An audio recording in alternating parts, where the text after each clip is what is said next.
Hello everyone, welcome you back to MS alpha classes. इस वीडियो में हम क्लास 10th मैथ्स के चैप्टर 5 की एक्सरसाइज 5.2 का क्वेश्चन 7 ऑनवर्ड्स डिस्कस करेंगे।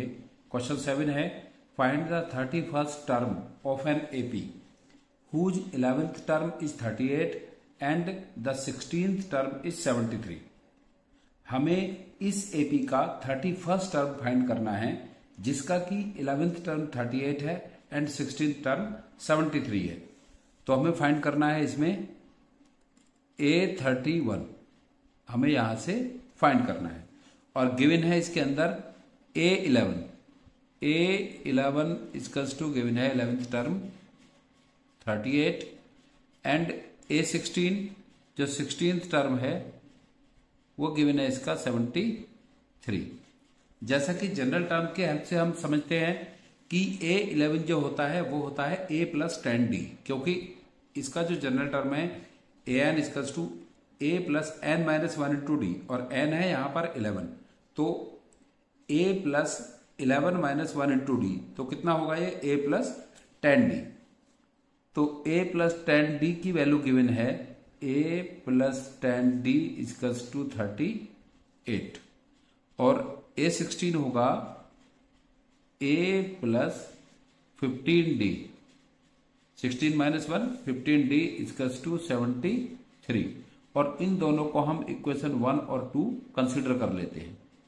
तो जैसा कि हमने पहले भी किया है कि ये एक pair of linear equation 2 variable की फॉर्म में, ये यहां पर हमें इस फॉर्म में क्वेश्चन बन गया है। तो अभी यहां से हमें A और D की वैल्यू फाइंड करनी है और अगर हमें A और D कंफर्म होता है तो हम किसी भी एपी का कोई सा भी टर्म आसानी से फाइंड कर सकते हैं।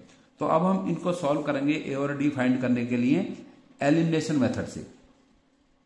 एलिमिनेशन में जो मेथड है पेयर ऑफ लीनियर इक्वेशन को सॉल्व करने का, तो उसमें किसी एक टर्म को हम इक्वल करके और उसको एलिमिनेट कर देते हैं। तो यहां पर ऑलरेडी इक्वल है A प्लस 10D और A प्लस 15D में A इक्वल है, सेम है और दोनों का सेम साइन है। जब सेम साइन होता है तो सब्ट्रैक्शन करने पर ये कैंसिल आउट होता है और जब डिफरेंट साइन होता है तो ऐड करने पर होता है।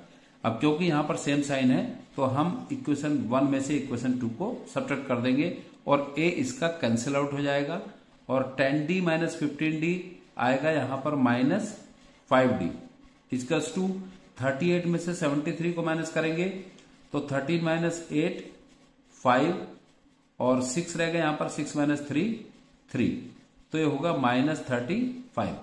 अब यहां से D इक्वल्स टू होगा माइनस 35 अपॉन माइनस 5, माइनस से माइनस कैंसिल आउट हो जाएगा और 5 से 35 7 टाइम, तो D आएगा यहां से 7। अब हम D की वैल्यू किसी भी इक्वेशन में प्लेस करके A की वैल्यू फाइंड कर लेंगे। तो put D equals to 7 in equation 1। Equation 1 में इक्वेशन 1 है A plus 10D, A plus 10D की वैल्यू 7 है इक्वल्स टू 38। ये इक्वेशन है A plus 10D equals to 38। तो A प्लस 10 7 जा 70 इक्वल्स टू 38 और A इक्वल्स टू होगा यहां से 38 और 70 को उधर शिफ्ट कर देंगे तो माइनस 70 और A हो जाएगा यहां से 38 माइनस 70 माइनस 32, 10 माइनस 8 2 और 6 माइनस 3 3। A की वैल्यू 32 और D की वैल्यू 7 आ गई यहां से। तो A और D हमें कंफर्म हो गया है, मिल गया है। अब हम आसानी से इसका जो 31st टर्म है जो हमें फाइंड करना है उसको फाइंड कर लेंगे। तो यहां से A 31st टर्म होगा इसका A प्लस 30D, क्योंकि A plus n minus 1 into D करेंगे तो n कितना है इसका 31, जो हमें फाइंड करना A 31 है, तो A प्लस 30D और A की वैल्यू हमने फाइंड की है अभी माइनस 32 प्लस 30 इंटू डी की वैल्यू फाइंड की हमने 7 इंटू 7, तो ये हुआ माइनस 32 प्लस 37 जा होता है 210, 700 7 3 जा 21 और जब हम 210 में से माइनस करेंगे 32 को तो 10 माइनस 2 8 और यहां पर भी जीरो रह गया, फिर यहां से कर लिया 10 माइनस 3 7 और यहां पर रह गया इसका 1, तो A31 आ गया यहां पर 178 जो हमें फाइंड करना था। 31st term of this AP जिसका कि 11th टर्म 38 गिवन था और 16th टर्म 73 गिवन था। आई होप आपको क्लियर हो गया होगा। बहुत ही आसान क्वेश्चन है, सभी क्वेश्चन ऑलमोस्ट सेम है इस एक्सरसाइज 5.2 के। अब हम करेंगे इसका क्वेश्चन नंबर 8। क्वेश्चन नंबर 8 है an AP consist of 50 terms. ये एक फाइनाइट एपी है जिसके टर्म क्या है, कंफर्म है हमें 50 टर्म्स है इसमें only. AP consist of 50 terms of which third term is 12 and the last term is 106। और जब इस एपी में 50 टर्म्स हैं तो जो लास्ट टर्म होगा इसका 50th टर्म होगा, तो 50th टर्म की वैल्यू 106 है और थर्ड टर्म की वैल्यू 12 है, और इसका भी हमें फाइंड करना है 29th टर्म। तो बिल्कुल डिक्टो ये 7 क्वेश्चन की तरह से बन जाएगा। अभी हमें इसमें फाइंड करना है A29 और गिवन है A3, थर्ड टर्म गिवन है इसका A3 इक्वल्स टू गिवन है 12, और जो इसका लास्ट टर्म है n की वैल्यू कितनी गिवन है इसमें, n की वैल्यू गिवन है 50, और 50 क्या है इसका लास्ट टर्म है। जब इसमें 50 टर्म है एपी में तो A50 इसका लास्ट टर्म होगा और लास्ट टर्म गिवन है 106, तो A50 गिवन है इसका 106। अब इसको भी हम इक्वेशन की फॉर्म में कन्वर्ट करके फिर A और D फाइंड कर लेंगे। तो A3 इक्वल्स टू 12 है, A3 कितना होगा A plus 2D equals to 12 and A50 ये होगा इसका A plus 49D equals to 106। ये इक्वेशन 1 कंसीडर कर लेंगे, इसको 2 कंसीडर कर लेंगे और फिर इनको एलिमिनेट करके A और D की वैल्यू फाइंड कर लेंगे। तो सब्ट्रैक्शन करने पर होगा क्योंकि सेम इसके सेम साइन के हैं जो सेम टर्म है, तो माइनस करने से ये कैंसिल आउट हो गया। 2 माइनस 49 किया तो माइनस 47D इक्वल्स टू 12 में से 106 माइनस करेंगे तो यहां पर रहेगा 6 माइनस 2 4 और 10 माइनस 1 9, तो माइनस का 94। अब ये माइनस से माइनस कैंसिल आउट हो गया और D इक्वल्स टू आ जाएगा 94 अपॉन 47। 47 से 2 टाइम डिवाइड हो जाएगा 94। 47 2 जा 94 होता है, 2 7 जा 14, 2 4 जा 8 और 1 9, तो D की वैल्यू मिल जाएगी यहां से 2, ये 2 टाइम होगा। अब फिर हम D की वैल्यू को किसी भी इक्वेशन में पुट करके A की वैल्यू फाइंड कर लेंगे। Put D equals to 2 in equation 1। Equation 1 है A plus 2D equals to 12, A plus 2 D की वैल्यू 2 है तो 2 into 2 equals to 12, A plus 4 equals to 12, और यहां से A इक्वल्स टू हो जाएगा 12 माइनस 4 और A इक्वल्स टू 8। A की वैल्यू 8 मिल गई यहां से और हमें ये D की वैल्यू 2। अब हम A और D की वैल्यू हमें मालूम है तो हम आसानी से इसका जो 29 टर्म है वो फाइंड कर लेंगे। A29 इक्वल्स टू होगा A प्लस 28D, क्योंकि ये होता है an equals to A plus n minus 1 into D, तो n 29 है तो 29 माइनस 1 28D हो जाएगा। A कितना फाइंड किया हमने 8 प्लस 28 इंटू D कितना फाइंड किया है 2, तो 8 प्लस 28 2 जा होता है 56, 2 8 जा 16, 2 2 जा 4 1 5, सो A29 होगा 56 प्लस 8 64, 56 प्लस 8 64, तो A29 64 होगा इसका। नेक्स्ट क्वेश्चन, क्वेश्चन नंबर 9 है if the third term and 9th term of an AP are 4 and -8। Third term 4 है और 9th टर्म -8 है रेस्पेक्टिवली का मीन्स होता है जो पहले आया है उसकी वैल्यू पहले होती है और बाद में आया उसकी वैल्यू बाद में होती है। If the third and 9th term of an AP are 4 and -8 respectively which term of this AP is 0।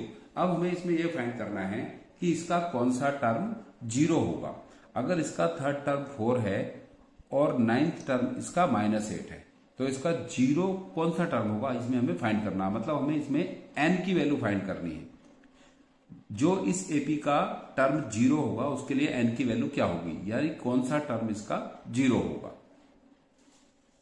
तो इसमें गिवन है third term 4, a3 equals to 4 given है, and ninth term a9 equals to -8 given है। जैसा कि हम general term की form से हम समझते हैं कि a3 क्या होता है, a plus 2d equals to 4, and a9 कितना होता है, a plus 8d equals to -8। Equation 1 और 2 कंसीडर कर लेते हैं इनको, फिर इसको हम एलिमिनेट कर देंगे और एलिमिनेशन से हम इसका a और d की वैल्यू फाइंड कर लेंगे। तो क्योंकि ये a सेम है दोनों का और सेम साइन है इसके, तो सब्ट्रैक्शन करने पर ये एलिमिनेट हो जाएगा, और इसको जब एलिमिनेट करेंगे तो ये हो जाएगा यहां पर प्लस। तो a कैंसिल आउट हो गया और 2d minus 8d minus 6d equals to 8 भी प्लस में है 4 भी प्लस में है, तो कितना हो जाएगा ये 12। तो यहां से d की वैल्यू आ जाएगी 12 अपॉन -6, और जब 6 से डिवाइड करेंगे 12 को 2 टाइम, तो d होगा यहां से -2, d की वैल्यू -2। अब d की वैल्यू कोई सी इक्वेशन में पुट करके हम a की वैल्यू फाइंड कर लेंगे। So put d equals to -2 in equation 1। Equation 1 है a plus 2d equals to 4, a plus 2 d की वैल्यू -2 है इजकल्स टू 4, तो a 2 इंटू -2 -4 इजकल्स टू 4, तो a इजकल्स टू 4 प्लस 4, तो यहां से a की वैल्यू आ गई 8, a की वैल्यू 8 आ गई है और d की वैल्यू -2 है। अब हम इसका कोई भी टर्म फाइंड कर लेंगे, लेकिन इस क्वेश्चन में हमें ये चेक करना है 0 इस एपी का कौन सा टर्म है। मतलब ये हुआ फिर कि जो an की वैल्यू है वो 0 होगी, an की वैल्यू 0 लेकर हम n फाइंड करेंगे इसमें। तो an equals to a plus n minus 1 into D. an की वैल्यू 0 के लिए हमें फाइंड करना है कि n की वैल्यू क्या होगी, n की किस वैल्यू के लिए nth टर्म 0 हो जाएगा। a कितना है इसका 8 plus n minus 1 into D आया था -2। तो जब 8 को हम इधर ले जाएंगे तो 8 इधर जाने पर हो जाएगा -8 equals to n minus 1 into -2। अब -2 को इधर ले आएंगे डिवाइड में 8 के, -2 को 8 के डिवाइड में ले आएंगे तो -8 upon -2 equals to n minus 1। Minus से माइनस कैंसिल आउट हो गया और 2 से 2 4 जा 8, तो यहां से 4 इजकल्स टू n माइनस 1, और n की वैल्यू हो जाएगी यहां से n इजकल्स टू 1 माइनस का इधर चला जाएगा प्लस के 4 के प्लस में, तो n इजकल्स टू 4 प्लस 1 या n इजकल्स टू 5th। तो इसका 5th टर्म, इस एपी का 5th टर्म 0 होगा। हमें फाइंड करना था कि इस एपी का कौन सा टर्म 0 होगा, तो इसका 5th टर्म 0 होगा, 5th टर्म इसका 0 होगा, 5th term of this AP will be 0। अब इसका नेक्स्ट क्वेश्चन है क्वेश्चन नंबर 10, और ये 10 क्वेश्चन बड़ा इंपॉर्टेंट है, 1 मार्क्स में एमसीक्यू में भी आ जाता है और 1 मार्क्स में वैसे भी आ जाता है। बहुत ही इंपॉर्टेंट क्वेश्चन है, लॉजिकल क्वेश्चन है। क्वेश्चन है the 17th term of an AP exceeds its 10th term by 7। 17th term of an AP, किसी एपी का जो 17th टर्म है वो 10th टर्म से 7 एक्सीड करता है। 7 एक्सीड करता मीन्स 10th टर्म से 17th टर्म इस एपी का मोर देन है, ग्रेटर है। तो जो इसका A17 है, इस एपी का जो A17 है वो A10 से ए 10 से इक्वल अभी नहीं लगाएंगे हम इसमें, कि जो 17th टर्म है उसके 10th टर्म से 7 ग्रेटर है, ये 7 ग्रेटर है, तो अगर हम 10th टर्म में 7 प्लस कर दें तो फिर ये इक्वल होगा। पहले हम नहीं लगाएंगे इसमें इक्वल, कि जो 17th टर्म है इस एपी का वो उसके 10th टर्म से 7 ग्रेटर है, ये टर्म 7 ग्रेटर है, तो क्या करेंगे हम 10th टर्म में 7 प्लस कर देंगे और फिर ये इक्वल हो जाएगा।